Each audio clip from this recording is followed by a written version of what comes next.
தாயோட இருதீங்க. அதனாலதான் இயேசு சொல்றாரு, தாயை போல தேற்றுகிற ஆண்டவர், தாயை போல தேற்றுகிற ஆண்டவர் தான் சொல்றாரு உங்களை பார்த்து. நம்ம உடஞ்சு போயிட்டா நம்ம ஒரு தாயை தேடுறதில்ல. ஒரு வீட்டுக்கு போய் ஐயோ எனக்கு யாருமே இல்லை, அவங்க போய் எங்க அம்மாட்ட சொல்லுவேன், எங்க அப்பாட்ட போறேன்னு இன்னைக்கு போறீங்கல்ல, அதே தாய் தாப்பன் வயசாகும் போது அவங்க நம்ம ஆதல் படுத்துற இடத்துல இருப்போம். அவங்களுக்கு பயம் இருக்கும், மரண பயம் இருக்கும், திகில் இருக்கும். அவங்கள்ட்ட போய் உட்கார்ந்து பேசுற இடமா இருக்கும். ஆனா இன்னைக்கு பேச மாட்டோம். ஏமா சும்மா புலம்புற, ஏமா நைனைங்கிற, ஏமா சும்மா சத்தமிட்டு இருக்கிற.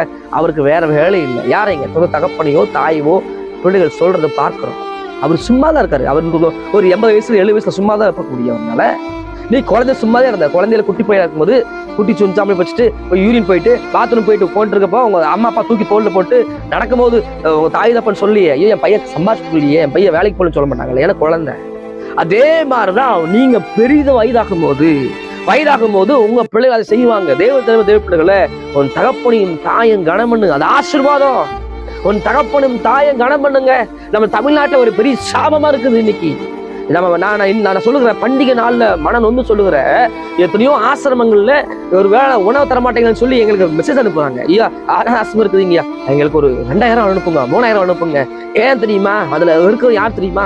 யாரோ ஒரு பிள்ளை நடுரோட்ல வெட்டப்பட்ட தாய் தான் நடுரோட்ல அனாதையா அந்த ஆசிரமம் இருக்கிறாங்க. ஒருவேளை சாப்பாடு கிடைக்காதுன்னு சொல்லி அந்த ஆசிரமத்துல உட்கார்ந்து கொண்டிருக்காங்க. அவங்களுக்கு தான் அவங்க 2000 கொடுங்க, 3000 கொடுன்னு கேட்டு கொண்டிருக்கிறாங்க.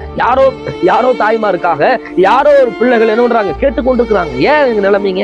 பெற்ற பிள்ளைகளை கனம் பண்றது. அதான் ஹார்ட் அட்டாக்கு, இனிமே திடீர் சாவு, மரணங்கள், விபத்துகள் நடந்து கொண்டு இருக்குது. தன் தாய் தாப்பன கனமான வாழ்க்கை என்ன வாழ்க்கை?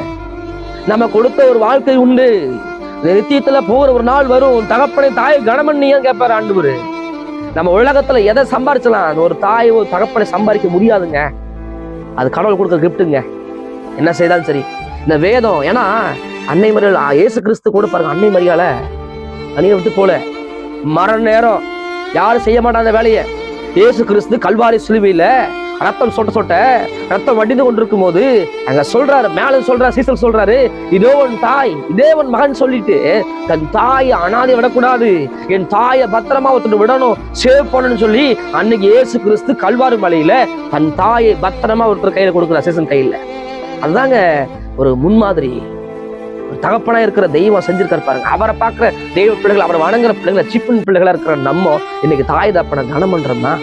தாய் தப்பனை கொடுக்க வேண்டிய கணத்தை கொடுக்குறோமா? தாய் தப்பனை கனம் பண்ணுகிறோமா? தாய் தப்பனை கனம் பண்ணணுங்க.